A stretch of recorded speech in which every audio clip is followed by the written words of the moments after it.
उत्तर प्रदेश के नवाबगंज से विधायक डॉक्टर एमपीआर ने हटा विधानसभा कार्यालय में की प्रेस वार्ता। पत्रकारों के तीखे सवालों के नहीं दे पाए जवाब। भाजपा के प्रवासी विधायक बोले, भाजपा नेता भी समाज का अंग, उसका विकास तो सबका विकास।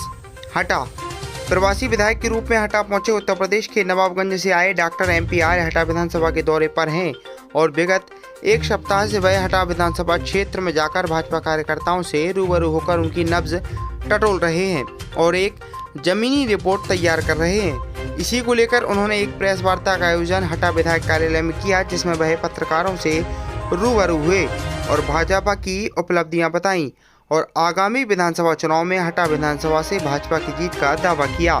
दरअसल भाजपा विशेषज्ञ विधायक संभावित दावेदारों का एक पैनल तैयार कर रहे हैं। पैनल में शामिल नामों को आलाकमान को भेजा जाएगा।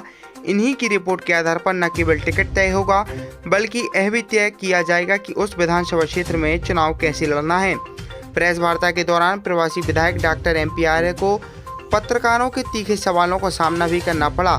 पत्रकारों ने भाजपा विधायक पीएल बाबू ने रेवड़ी की तरह अपने चहेतों को बांटी विधायक निधि, पंचायतों में हो रहे भारी भ्रष्टाचार और भाजपा नेता शिवचंद्र पटेल की निजी कॉलोनी को पुल बनाने पीएल बाबू ने अपनी निधि से दिए 45 लाख जैसे सवालों पर डॉक्टर एमपीआर बंगले झांकते नजर आए।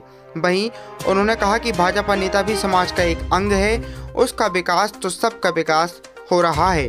वहीं आपको बता दें कि हटा विधानसभा क्षेत्र के कई गांवों में शिक्षा, स्वास्थ्य, सड़क, बिजली, पानी जैसी मूलभूत सुविधाओं का अभाव है, जिन्हें अपने कार्यकाल में विधायक पीएल बाबू पूरा नहीं कर सके, जिसका खामियाजा भाजपा को चुनाव में भुगतना पड़ सकता है।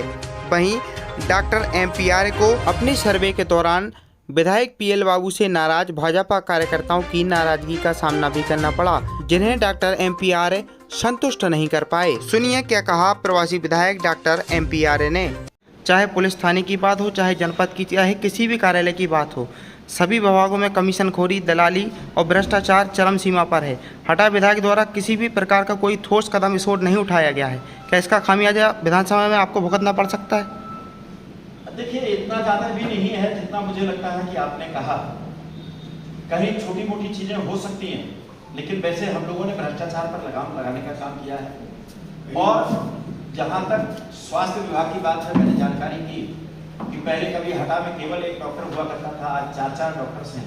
10 बेड एक ही रहा है, बेड एक ही रहा है, 10 मदद हैं, फिर भी बेड एक ही रहा है। वो व्यक्तिगत डिस्पेंसरी चला रहे हैं सब नाम के लिए, बस अपने मेडिकल खोले हुए हैं और स्वयं व्यक्तिगत डिस्पेंसरी चला रहे हैं। अच्छा, कल हम कोई बहुत कठिन काम नहीं है भाई, एक बार कंधे पे हाथ रखा, उसके साथ चाय पी ली, उसकी समस्या सुन ली, बात खत्म हो गई। ताज़ा मामला क्षेत्र में गरमाया हुआ है कि भाजपा विधायक आपके पीएल बाबू ने एक विधायक निधि भाजपा नेता शिवचंद्र पटेल की निजी कॉलोनी की हित के लिए 45 लाख रुपए की निधि से एक पुल का निर्माण कराया जा रहा है, जिससे सिर्फ एक कॉलोनी के लोगों को ही फायदा होगा, आमजन को उससे कोई लाभ नहीं मिलेगा। देखिए, एक पहली बात तो मुझे ये पूरा मामला नहीं मालूम, लेकिन दूसरी बात, विकास का काम ऐसा तो है नहीं कि मतलब कहना चाहिए किसी व्यक्ति विशेष के लिए है। उस क्षेत्र में जो भी लोग होंगे उन सबके लिए लाभ मिलेगा विकास के किसी भी काम से। क्या भाजपा नेताओं के लिए विकास कर रही है? भाई, भारतीय मतलब जो नेता हैं वो भी जनता का ही हिस्सा है। ऐसा तो है नहीं कि मतलब कहना चाहिए ये नेता है तो ये अलग आदमी है, वो भी तो जनता का ही हिस्सा है।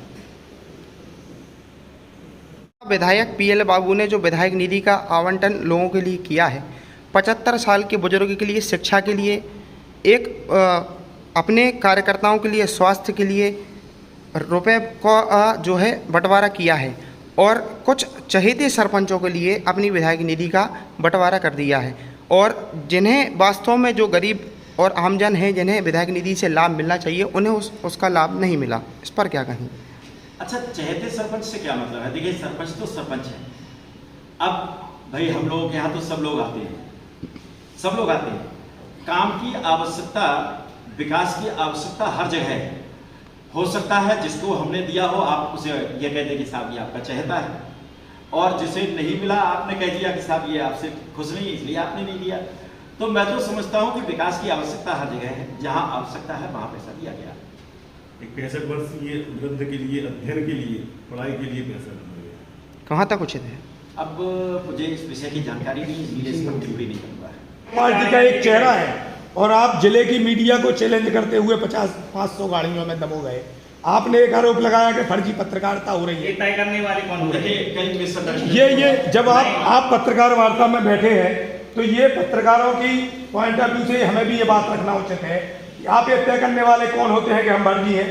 आपने जो ज्ञापन दिया है उसमें यहाँ जो पत्रकार बैठे हैं उनके भी नाम है, आपके ऑफिस ने उनको आमंत्रित किया है, तो वो फर्जी कैसे हो गए? ये हमारी आपको शिकायत भी है कि कायदे से किसी नेता को, किसी आपके प्रतिनिधि को इतनी लिबर्टी नहीं दी जानी चाहिए कि जिसकी आपको जरूरत है आप बुलाते हैं, आप अपने विज्ञापन देते हैं उस मीडिया के खिलाफ, आप ही जाके शिकायत कराएं। ऐसा है, ये हो सकता है कुछ मिसअंडरस्टैंडिंग हो, और अगर कहीं वास्तव में हमारे किसी आदमी से गलती हुई है तो मैं उत्तर प्रदेश से यहाँ आकर के अपने पार्टी की तरफ से आप लोगों से क्षमा मांग लेता हूँ। आप घर घर गए हैं, कार्यकर्ताओं से मिले हैं, कुछ कार्यकर्ता नाराज भी मिले होंगे। हाँ मिले। तो विधायक जी से कितने नाराज मिले?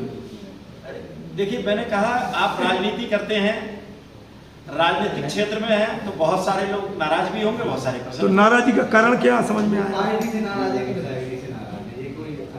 प्रश्न में ऐसा है, सुधार पार्टी से तो कोई नाराज नहीं होता। नहीं, मतलब आप मानते हैं कि विधायक जी से लोग नाराज हैं। हाँ हाँ, जब एक बार बताइए, आप स्वीकार करें। नहीं एक बात बताइए, जब नेतृत्व कर रहे हैं तो मतलब 100% लोगों को प्रसन्न करना ये किसी के लिए भी संभव नहीं होता। अगर टिकट के लिए पूछा जाएगा तो 100 में से कितने नंबर दें? तो हम नंबरिंग दे ही नहीं रहे, जो हमारा काम ही नहीं है। अगर पूछा जाएगा तो कितना? तो बात तो देखेंगे, वो तो 29 तारीख के बाद करेंगे कि क्या क्या पूछा। अभी तक कितने नंबर कैलकुलेट कर चुके हैं आप? ऐसा हमने कहा ना कि नंबरिंग हम कर ही नहीं रहे।